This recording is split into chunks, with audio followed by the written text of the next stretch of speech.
So, hello, mabuhay everyone. So, this is the recorded discussion for the second topic ng ating klase sa finals ng Entrepreneurial Mind. Loading na naman ako magsalita. So, anyway, so this is the second topic.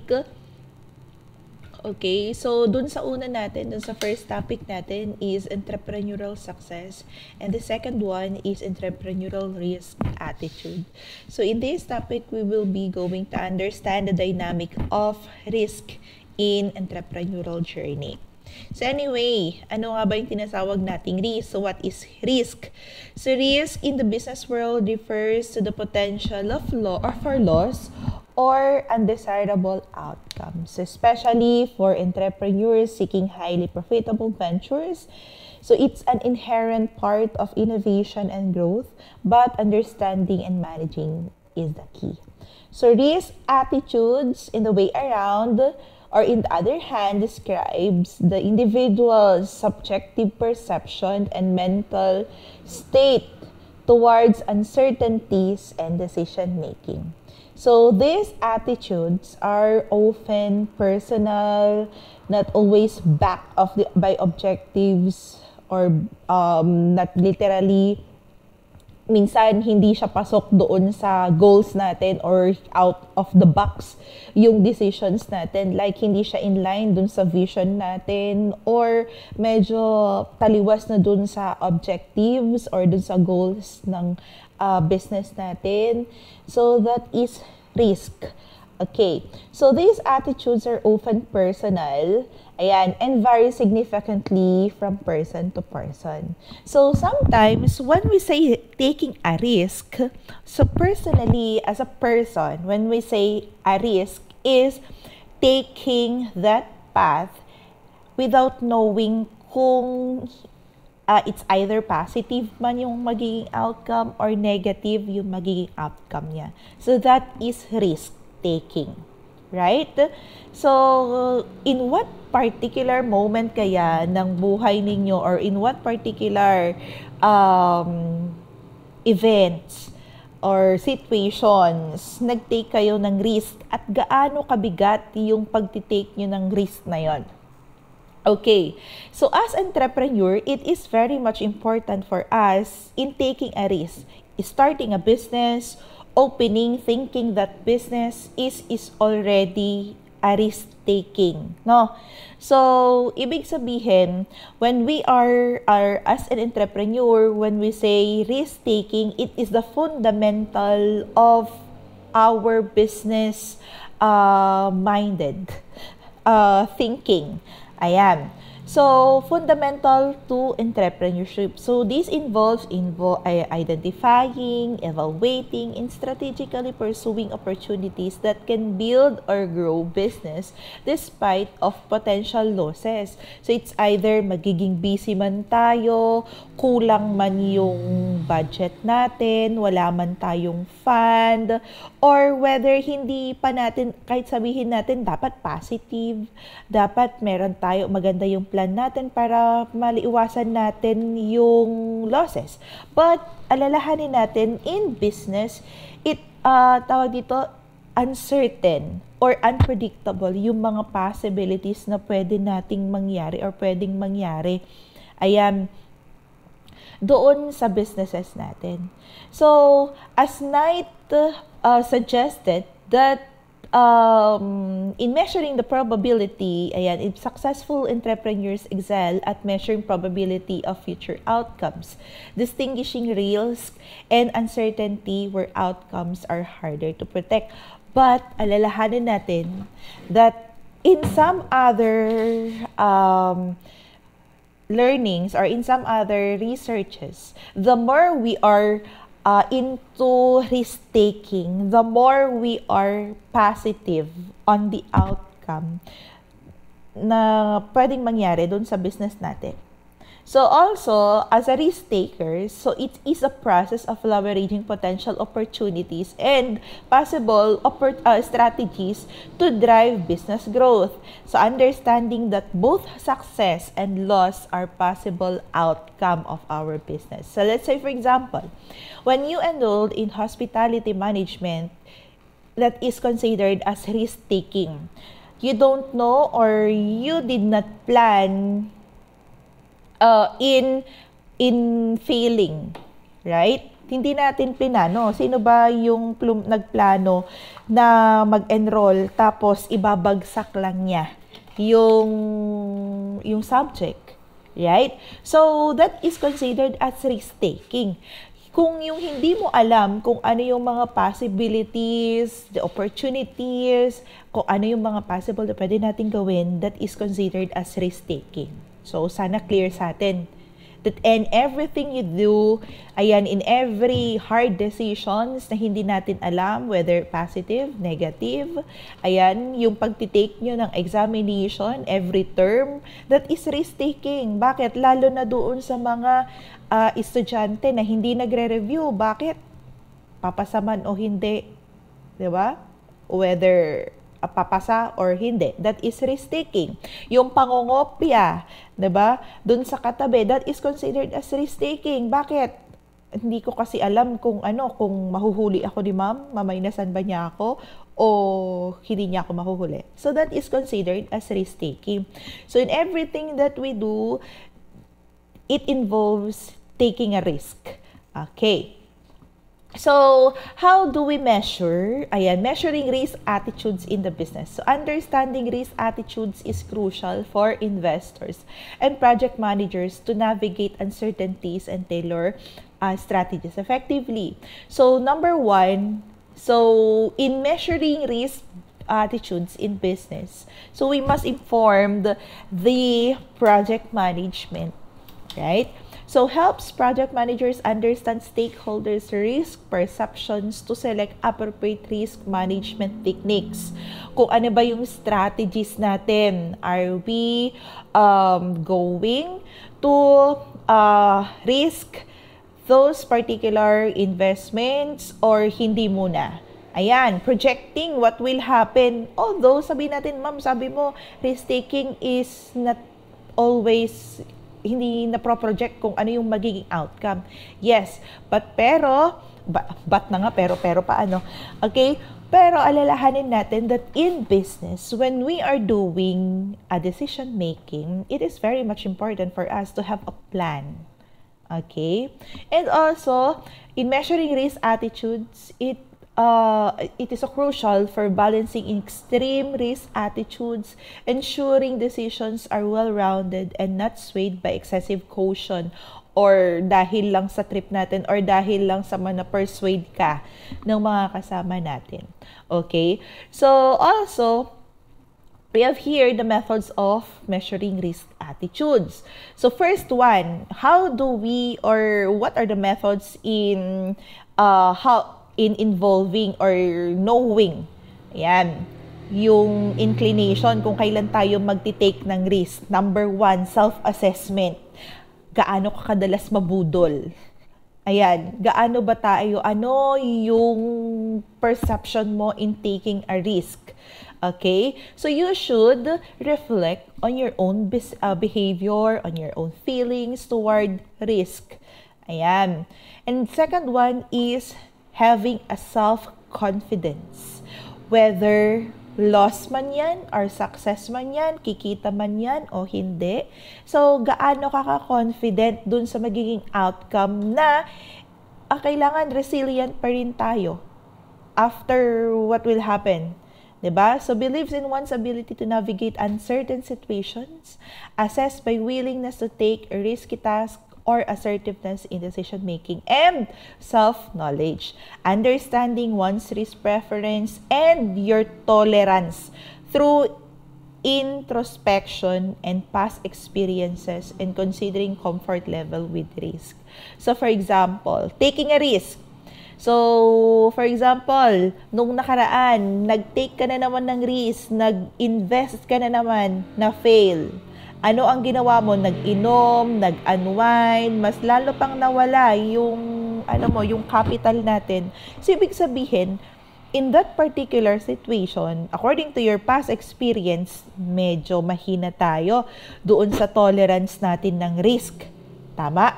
So, ibig sabihin, hindi natin kayang ayusin maayos or hindi natin kayang negative. Hindi natin kayang i-take yung mga negative outcomes nung risk natin. So, what will we do? Ano ba yung mga gagawin natin? So, kailangan natin medyo ilaylaw natin yung sarili natin. Tama? Kailangan natin pag-aralan 10 times or whatever it is. Kailangan na natin magpa-advise. Ayan. Or baka kailangan hindi tayo pumasok doon sa risk na yon, or hindi tayo pwedeng pumasok doon sa sitwasyon na yon. Now, we have 3 types of entrepreneurial risk attitudes. So, entrepreneurs exhibit distinct approaches like, number 1, risk averse. So, when we say risk averse, is prioritizing stability and security and preferring certain outcomes over potential high returns and aiming high preserve capital. So that is risk averse. And then we have also risk seeking. So embrace risk for the possibility of greater profits. Yan, choosing uncertain investment over certain ones. One's equal value. And then we have also the risk neutral. So meaning, focuses on the potential profits objectively, considering rewards and risk without letting itself influenced by decision. So in these 3 types of entrepreneurial risk attitude, dito natin mati-check kung, di ba, we identify ourselves dun sa dun sa entrepreneurial risk attitudes natin. Now, mamili lang tayo dito sa 3. Ano kaya yung sa sitwasyon na to? Ano tayo? Are we going, pag sinabi ng risk seeking tayo, pag sinabi natin risk seeking, sige, whatever it is, pero i-go ko pa din. Diba? Ano pa rin, susugal pa rin ako dito sa susugal pa rin ako dito sa sitwasyon na to. That is risk seeking. So, pero kapag once na sabihin natin na pag sinabi nating risk neutral, ibig sabihin nag-iisip tayo, wait lang. Based doon sa previous na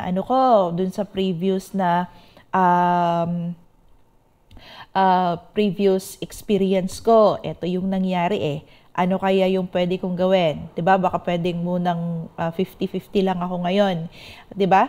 Or hindi ko i-all in. Dapat magtitira pa rin ako dun sa investment ko. And then, pag sinabi natin risk averse, ito yung tsaka lang natin ipupush or tsaka lang natin i-go kapag nakita natin na stable yung sitwasyon. Or sabihin na natin, before tayo mag-invest dun sa isang sitwasyon or dun sa isang business is nakita na nating lumago muna yung business na yon. So that are the 3 types of entrepreneurial risk. Again, risk seeking is that, tawag dito, ito yung mga kahit ano na, basta may possible, di ba? Ito yung mga masochist in terms of risk seeking na kahit malugi, hindi pa natin alam, di ba, yung feasibility or stability ng business is, go, sige, ilaban natin to, baka kaya. Diba? Well, kapag risk neutral, wait lang. Assess muna natin to, hindi to all in half-half lang. Diba? Medyo nag-aalangan siya. While risk averse, kapag nakita na nating successful, tsaka lang tayo papasok. Okay? So, those are 3 types of entrepreneurial risk attitudes. Now, we have here the entrepreneurial risk tolerance. So, risk tolerance is the maximum amount of risk an entrepreneur is willing to accept and achieve companies' objectives. So, risk is inherent part of the business activity. Understanding and effectively managing risk and critical factors for entrepreneurial success and sustainability. So, pag sinabi niyang risk tolerance is how did you play or paano ka nagkakaroon ng decisions na i-risk mo yung tawag dito, magti-take ka ng risk. Yan, paano mo masasabi na risk seeker ka, risk neutral ka, or risk averse ka? Okay. So, dun papasok si risk tolerance. So, ba ka-stable yung mind natin, yung willingness natin to take a risk. Okay. So, maybe, these are the factors that can influence your risk tolerance. Number 1, financial capacity. So, siguro, kaya ka risk seeker is that because you have all the means, right? So, baka madami ka masyadong ambak na pera dyan, 'di ba? Baka tawag dito, trak-trak yung pera natin sa bangko. Kaya pwede tayong maging risk seeker. Another one, experience. Through your experience. So, as you experience na, okay naman, ganito din naman yung nangyari nung nakaraan, go natin to. Right?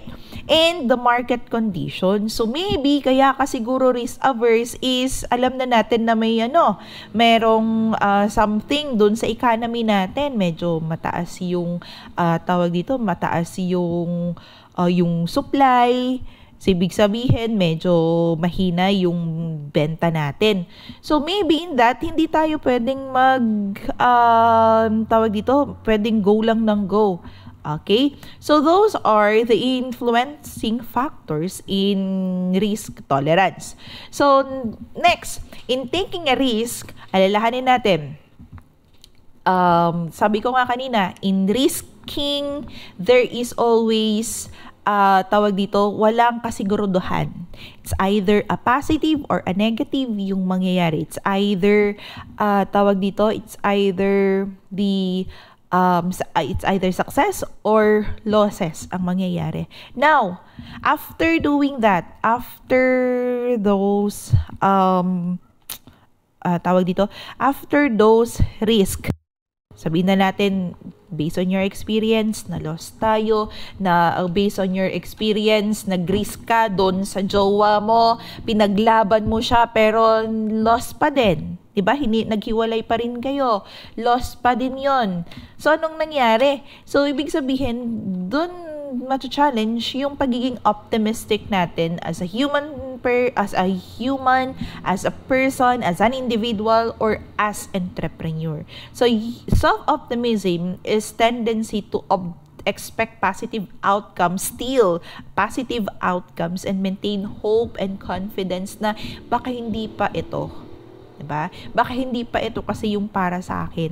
Baka meron pang may naghihintay pang mas maganda, right? So this beliefs is vital for entrepreneurial resiliency. So it is very much important for us to be resilient, to be optimistic in life, in business, in everything. Ayan. So, pag sinabi nating self-optimism, when we say self-optimistic, being optimistic is that you look a positivity in those losses. Gets natin? So, sabihin na lang natin, pagsak ka nung prelim, midterm, pero optimistic ka, lagi ka pa rin nagjo-join sa mga activities, pumapasok ka pa din, nagre-review ka pa din, and whatsoever. So, malay mo, ngayong finals, makabawi-bawi tayo, di ba? So, that is considered as self-optimism. Nasaktan tayo, naging positive pa rin yung yung way natin, nawalan tayo ng tawag dito, mahal sa buhay, pero naging positive pa rin tayo. So, instead of taking it negatively, 'di ba? Ginawa natin siyang motivation. So 'di ba mas maganda? Yan. So as entrepreneur, ma-scam man tayo ng paulit-ulit, 'di ba? Mawalan man tayo. So ano ngayon ang mangyayari? Kailangan pa rin natin maging optimistic. Nandun pa rin tayo na babawi tayo. Right? So, persist through setbacks. So, optimistic entrepreneurs view failures as temporary obstacles, not insurmountable defeats, enabling them to bounce back stronger. And creative problem solvers, say they approach challenges with creativity, identifying innovative solutions where others might only see barriers. And self-optimism fuels the pursuit of new opportunities and encourage and calculated risk. 'Di ba? Mas natututo na tayo. Kaya nga yung nabanggit ko nga sa inyo nung nakaraan. 'Di ba? Let those negativity, turn your negativity into a positive one and then make it as a motivation. Diba? To be better, to grow. Okay? Para maging growth mindset tayo. So, which are the central of entrepreneurial success? So, in this case, sabihin man natin, kung naalala ninyo, hindi ko sure kung nakwento ko pa sa inyo nung nakaraan. Anyway, we are owning a business. Right? Meron kaming hardware and construction supplies. So, in that, sabihin na lang natin, we started with a minimal amount, na utang pa yun. Ayan, hanggang sa, tawag dito, we started in 2024. Okay? So, nag-start kami ng 2024. And then, merong challenge sa amin nung January 2025. So, na-scam kami ng about 100,000 o more than 100,000. So, basically, pero syempre, yung nag-i-start ka pa lang sa business mo, tapos nakaranas ka na agad ng scam dun sa business natin, yung mga ganyan. So, in that particular moment, so very down kami, and then, one click, bigla na lang pumasok dun sa isip namin na, wait lang, dun sa ibang tao, nai-scam sila, walang bumabalik. Right? Millions, 100 millions and millions yung mga nawawala sila sa kanila, pero hindi yun bumabalik. Walang bumabalik sa kanila. So, doon sa amin, right, it's just 100,000. Sabihin man natin, yes, malaki na yun. Sobrang laki na yun. Ang dami na sanang bakal ang nabili nun. Marami na sanang marami na sanang stocks ang nabili namin doon. Pero ang namin is may naibalik. 50% doon sa nawala sa amin is naibalik yung supplies. May naibalik pa rin sa aming supplies. So, ibig sabihin, konti na lang, mas parang about 50,000 o 70,000 rather, yung losses na lang. So, sabihin man namin, nakakaiyak man yun, 'di ba? Sa buhay na to, 1,000 is a big thing. Eh di mas lalo na yung biglang nawala yung 50,000, 70,000, yung mga ganyan. So, sobrang sakit nun. Pero sabi nga namin, buti at may naibalik pa din. Ayan. Pero we took that as a motivation and a lesson, 'di ba? Na hindi na namin gagawin yung risk na ginawa namin that caused those scams. Ayan, and that caused losses. Instead, we took that as a lesson. So, hindi na kami basta-basta nagpapautang, hindi na din kami basta-basta nagbibigay, nagdi-deliver ng kung ano-ano, 'di ba? So, mas naging eyeful kami, mas naging iniisip na namin yung mga ganyan. So, in that particular, so maybe merong setback, meron yung literal na nag-moment ka na i-stop na ata natin to, parang mas nakakapagod. Pero sabi nga namin, and we thank God and glorify Him because nakabawi naman. Right?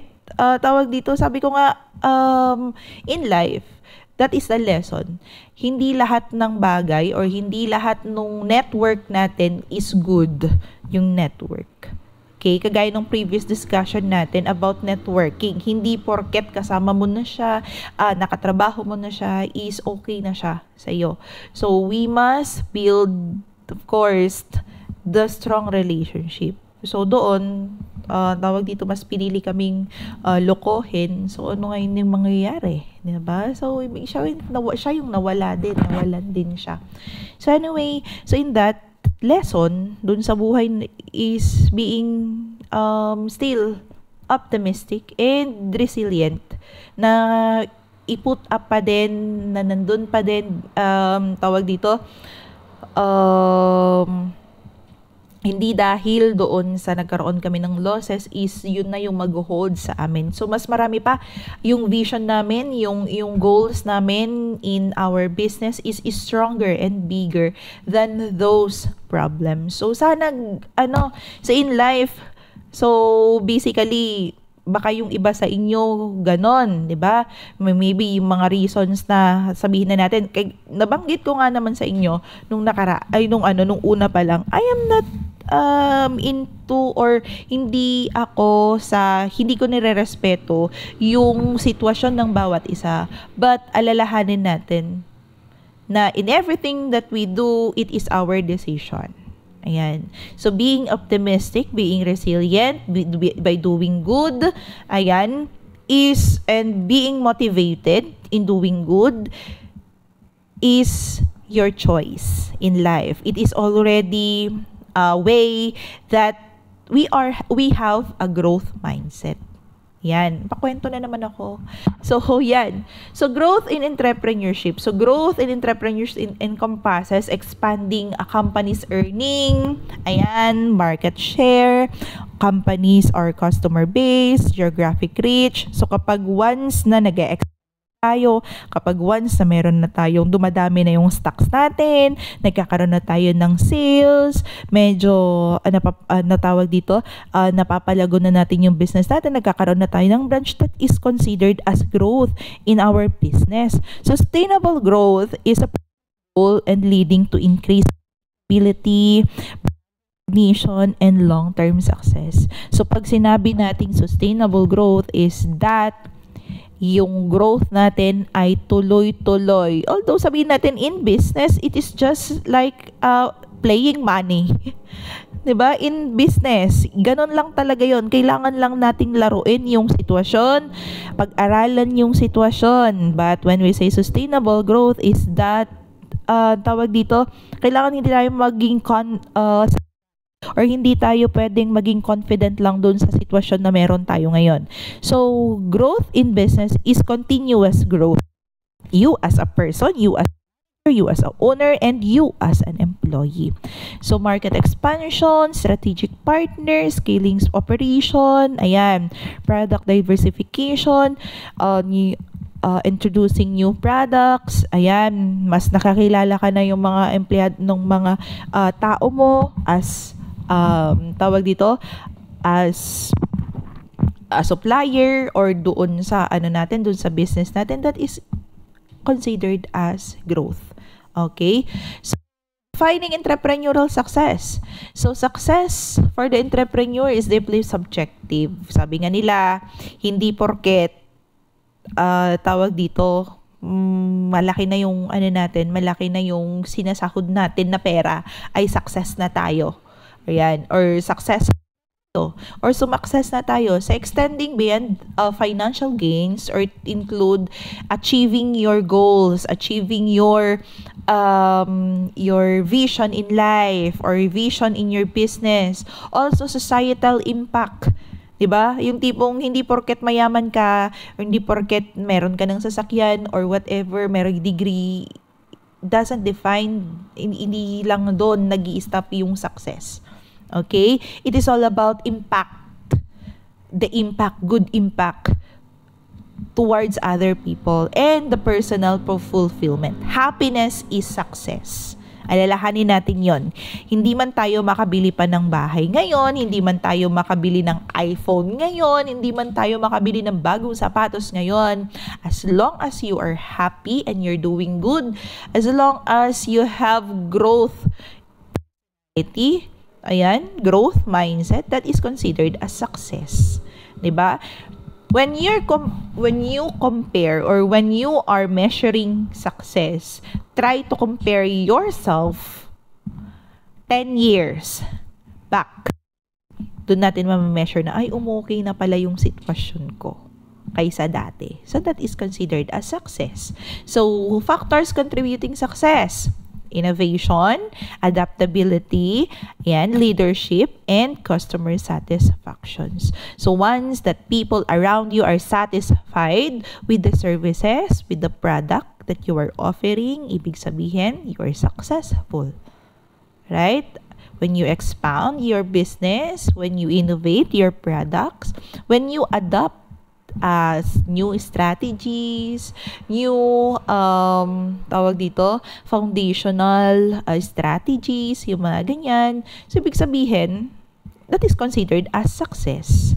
So, do you have questions? Ay, parang naman naririnig ko yung questions niyo. So, anyway, so those are, or that ends our discussion. So, I do hope na yung mga pinagdadada ko ngayon ay naintindihan natin or naisa puso, naisa kaluluwa natin ngayong araw.